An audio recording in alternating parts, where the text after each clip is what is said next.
Hello students. आज मैं आपको फॉर्मेट का पूरा एक बार में ही ये सारे पॉइंट बता देती हूँ, ताकि जो लोगों ने नहीं देखा है वो भी एक बार देख लेंगे फटाफट। ठीक है, इसके बाद मैं आपको फॉर्मेट बताऊँगी।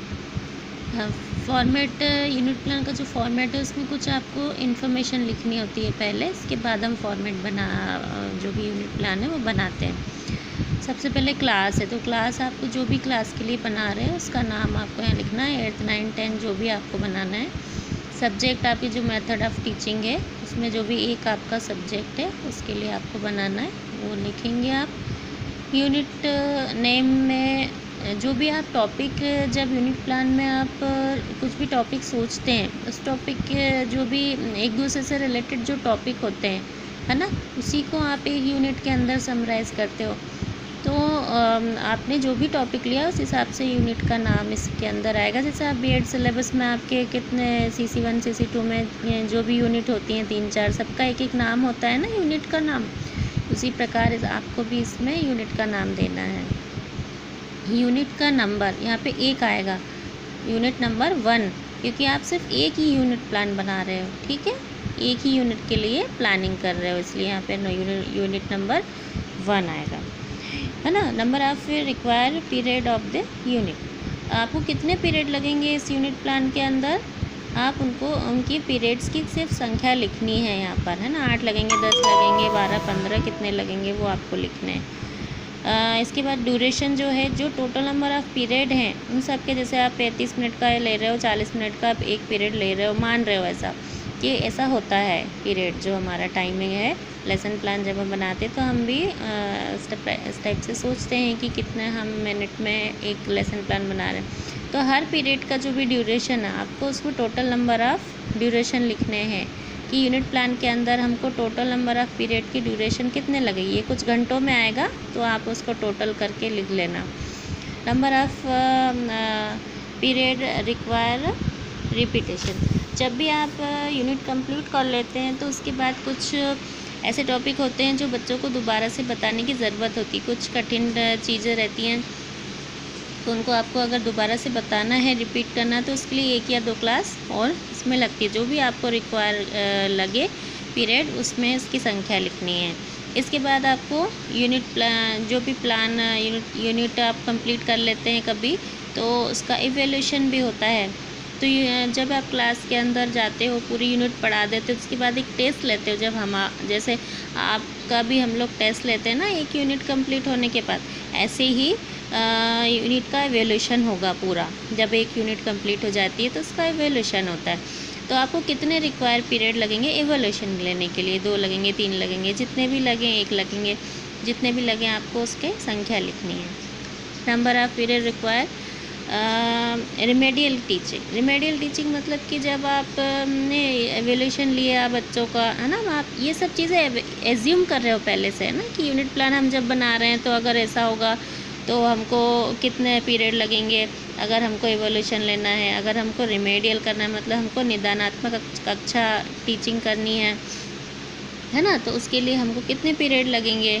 जब भी हम किसी बच्चे का टेस्ट लेते हैं, उसके बाद हम उसकी कॉपी चेक करते हैं तो हमको समझ में आता है कि वो अभी भी ठीक से उसको समझ में नहीं आया है, कुछ प्रॉब्लम जा रही है बच्चे को, तो फिर हम उसको फिर से पढ़ाते हैं ताकि बच्चा अच्छे से समझ सके और अच्छे नंबर लेकर आए टेस्ट में या एग्ज़ाम में। तो उसके लिए हम रिमेडियल टीचिंग को हम फॉलो करते हैं। तो उसके लिए आप जितने भी रिक्वायर पीरियड है उसकी संख्या यहाँ पे लिखेंगे। ठीक है, ये सारे पॉइंट्स आपको क्लियर हो गए।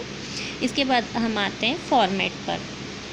फॉर्मेट के अंदर जब हम यूनिट प्लान बना रहे हैं तो उसको जो फॉर्मेट का पहला कॉलम, ये नंबर मैंने जो लिखे हैं ये आपको सिर्फ समझाने के लिए कि इतने कॉलम आपको टोटल बनाने हैं ना, ये आप लिखिएगा मत, मैं आपको समझाने के लिए लिखा है ये। ठीक है, तो फर्स्ट कॉलम में क्या आएगा? सब यूनिट। यूनिट प्लान के अंदर जो यूनिट है वो तो हमने नाम लिख ही लिया था, यूनिट नाम। सब यूनिट या टॉपिक या कंटेंट, है ना। तो इसको जो टॉपिक है हमारा, कोई भी एक टॉपिक आप ले सकते हो। जैसे कि कोशिका है तो कोशिका के अंदर भी बहुत सारे टीचिंग पॉइंट्स आ सकते हैं ना, परिभाषा है, उसके प्रकार हैं, उसके अंग हैं, जो भी है। तो ये सारी चीज़ कोई आपको टॉपिक एक ले लेना है ना। एक यूनिट प्लान के अंदर बहुत सारे टॉपिक्स हो सकते हैं। आपके ऊपर डिपेंड करता है कि आप कितने टॉपिक लेकर एक यूनिट कंप्लीट कर रहे हो पूरा। ठीक है, आपने जो भी यूनिट प्लान के अंदर सोचा है कि हमें इतने टॉपिक कवर करने हैं और कितने दिन में कवर करने हैं, ये सारा आपका प्लानिंग इसमें रहेगी। तो आपको टॉपिक का यहाँ नाम लिखना है, सिर्फ नाम आएगा। जैसे कोशिका है तो सिर्फ कोशिका लिखेंगे। ठीक है, अब कोशिका से रिलेटेड आप टीचिंग पॉइंट ले तो कोशिका के अर्थ या परिभाषा है, या टीचिंग पॉइंट में दूसरा टीचिंग पॉइंट भी आप ले सकते हो उसमें, है ना। 1 से 2 टीचिंग पॉइंट आप उसके अंदर ले सकते हो। ठीक है, इसके बाद है अगर जब आप जैसे फर्स्ट कॉलम में आपने ले ली कोशिका, इसके अर्थ परिभाषा ले ली, इससे कार्य ले लिया, है ना। फिर कोशिका जो आपका सेकंड टॉपिक हो जाएगा वो हो जाएगा कोशिका के कार्य, है ना। अब उसके कार्य के अंदर फिर उसके फंक्शन सब टीचिंग पॉइंट में आप बता दोगे कि कौन कौन से कार्य होते हैं उसके, उस हिसाब से आपके फिर नेक्स्ट कॉलम में आपका आएगा। तो ये आपने दोनों जो आपके जो भी कॉलम है ये दोनों आपने समझ लिए। अब इसके बाद हम आएंगे ऑब्जेक्टिव्स पर। ऑब्जेक्टिव्स में आपको स्पेसिफिक ऑब्जेक्टिव बनाने हैं। ठीक है, इसमें ऐसा ना करें कि जैसे आप लेसन प्लान में टैक्सोनॉमी, ब्लूम की टैक्सोनॉमी को यूज़ करके ज्ञानात्मक, बोधात्मक, है ना, ये सारे अनुप्रयोगात्मक, ये सारे जो स्तर हैं वो नहीं लेने हैं इसके अंदर, नहीं तो बहुत बड़ा कॉलम हो जाएगा। आपको सिर्फ एक जो स्पेसिफिक ऑब्जेक्टिव के अंदर जो मेन आपका टीचिंग टॉपिक है या टीचिंग पॉइंट है उससे रिलेटेड ही आपको ऑब्जेक्टिव लिखने हैं, सारे नहीं लिखने हैं। ठीक है, इस बात का ध्यान रखें कि जो आप टॉपिक ले रहे, जो टीचिंग पॉइंट ले रहे उसको ही, उसी से रिलेटेड आपको उस ऑब्जेक्टिव लिखना है। जैसे आपने लिखी अर्थ और परिभाषा, है ना, तो विद्यार्थी पाठ पढ़ने के बजाय विद्यार्थी अर्थ परिभाषा को समझ सकेंगे या उसको अपने शब्दों में व्यक्त कर सकेंगे, है ना। इस टाइप का एक या 2 ही ऑब्जेक्टिव इसमें आपको लिखना है। इसके बाद नेक्स्ट है टीचिंग बिहेवियर। अब टीचिंग बिहेवियर में आप यहाँ पर पूरा पढ़ाते हो लेसन प्लान के अंदर, लेकिन यूनिट प्लान में आपको ऐसे नहीं करना है। यूनिट प्लान में आपको सिर्फ मोटे तौर पर लिखना है ना। जैसे कि कोई क्वेश्चन आप पहले तो जैसे जनरली एक्सप्लेन करते हैं, आप किसी भी चीज़ को पढ़ाते तो एक्सप्लेन करते हैं, तो बच्चों को व्याख्या द्वारा समझाया गया, या जो अर्थ परिभाषा अगर आप टीचिंग पॉइंट में ले रहे हो तो आप ऐसे लिख सकते हो कि अर्थ या परिभाषा को, कोशिका की परिभाषा को श्यामपट्ट पर लिखकर बताया गया, है ना, लिखा गया, या फिर एक्सप्लेन किया गया, है ना। इस टाइप से आपको टीचिंग पॉइंट के हिसाब से आपको टीचिंग बिहेवियर लिखना है। सिर्फ 1 या 2 लाइन में ही लिखना है, उस हिसाब से ज़्यादा नहीं लिखना है आपको यहाँ पर।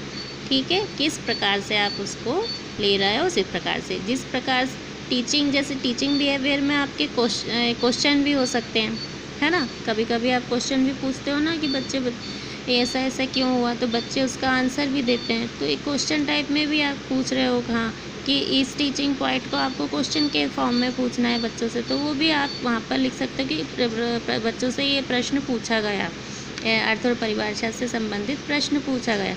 ऐसे भी आप इसको टीचिंग बिहेवियर में लिख सकते हो। तो डिपेंड करता है कि आपको कौन सा टीचिंग पॉइंट है और कौन सा आप टॉपिक के अंदर जो टीचिंग पॉइंट ले रहे हैं उस पर डिपेंड करता है आपका टीचर बिहेवियर, है ना। वो क्वेश्चन फॉर्म में भी हो सकता है, एक्सप्लेन कर रहे हो तो हमने एक्सप्लेन करके बताया, है ना, या फिर हमने किसी चीज़ की समरी दी, उसको समराइज़ किया, या हमने ओरल किसी बच्चे को ओरली समझाया किसी चीज़ को, है ना, किसी भी टॉपिक को ओरली हमने समझाया। तो और यहाँ पे उस हिसाब से स्टूडेंट बिहेवियर भी होगा। जैसे आपका टीचर बिहेवियर होगा उस हिसाब से आपका स्टूडेंट बिहेवियर। जैसे क्वेश्चन पूछा तो बच्चों ने उत्तर दिए, एक्सप्लेन किया तो बच्चों ने समझा, है ना, बच्चे समझ रहे हैं, है ना। ब्लैक बोर्ड पर अगर कुछ श्यामपट्ट पर लिख रहे हैं तो श्यामपट्ट पर लिखकर बताया, तो यहाँ पे आप स्टूडेंट बिहेवियर में लिखेंगे कि बच्चों ने श्यामपट्ट पर देखा और उसे कॉपी में नोट किया, है ना। इस प्रकार से आपको स्टूडेंट बिहेवियर में लिखना है। टीचिंग एड के अंदर, टीचिंग एड में आप जो भी टीचिंग सामग्री आप यूज़ करते हो बिहेवियर के अंदर वो आपको लेना है ना। जैसे ब्लैक बोर्ड पे बताया तो आप यहाँ पे लिखेंगे ब्लैक बोर्ड द्वारा, है ना। अगर आपने कोई चार्ट करके आपने कुछ समीकरण बताया है, कोई चित्र समझाया तो आप लिखेंगे चार्ट द्वारा।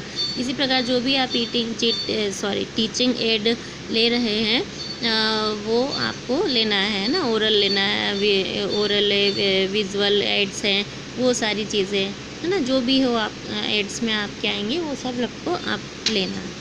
इसके बाद होमवर्क है, जो हमारा नेक्स्ट 7th कॉलम है वो आपका होमवर्क होगा। होमवर्क के अंदर जो भी आपने टीचिंग पॉइंट के अंदर जो समझाया है बच्चों को, उससे रिलेटेड ही होमवर्क देना। जैसे हमने कोशिका का अर्थ और परिभाषा इसमें समझाया है ना, उसको ओरल समझाया ब्लैक बोर्ड के द्वारा, जिसे भी समझाया है ना, तो वहाँ पे आपको होमवर्क देना है कि आपको कोशिका से रिलेटेड जो भी आपको होमवर्क इसके अंदर देना वो एक लाइन में आपको देना है। इसमें आप कुछ लिखवा के ला सकते हैं, सूची बनवाने के द्वारा, है ना, सूची बनवा सकते हैं। कोई अगर ऑब्जेक्ट बना करके अगर बच्चों को लेके आना तो आप वो बोल सकते हैं कि आप बना कर लाओ, या कुछ सामान एकत्रित करना तो सामग्रियों की सूची बनाओ, या सामग्री एकत्रित करके लेकर आओ। ये बहुत सारी चीज़ें हैं, या चार्ट बना कर लाओ, जो भी आप उसको होमवर्क दें वो दे सकते हैं।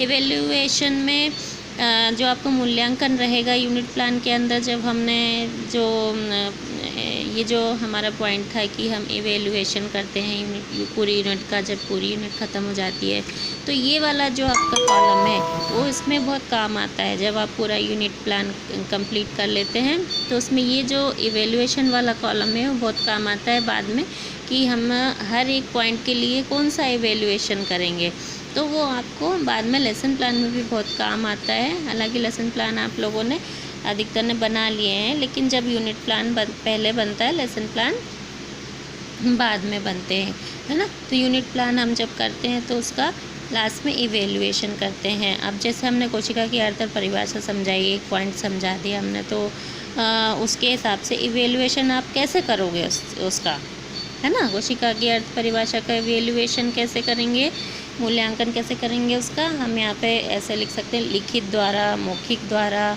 है ना, या फिर कुछ टेस्ट लेकर के मूल्यांकन हमको कैसे करना है, तो उस मूल्यांकन के तरीके को आपको लिखना है यहाँ पर। ठीक है, समझ में आया। और जो चीज़ नहीं समझ में आई है तो वो आप मुझसे कमेंट बॉक्स में लिख करके पूछ सकते हैं। इसके अलावा मैंने जो आपको अपना नंबर दिया था, व्हाट्सअप नंबर, उसमें भी आप मुझसे पूछ सकते हैं जो भी है। और अगर आपको ये सारा चीज़ समझ में आ गई है, एक बार आप मुझे बनाकर बताइए, है ना। भले एक टॉपिक लेकर के बना करके बता दीजिए मुझे, उस हिसाब से सारे पॉइंट्स बना करके बता दीजिए, तो मैं उसको एक बार चेक कर लूँगी कि आप सही बना रहे हो कि गलत बना रहे हो। कुछ गलती होगी तो मैं उसको चेक करके आपको बता दूँगी कि हाँ आपने यहाँ गलती की, यहाँ गलती की है, इसको सुधारिए। तो आपका 1-2 बार में आप बनाओगे ना तो एकदम परफेक्ट बन जाएगा, कोई दिक्कत नहीं आएगी। बाकी आप मुझसे लगातार कांटेक्ट में बने रहें, ठीक है। Okay students, have a nice day.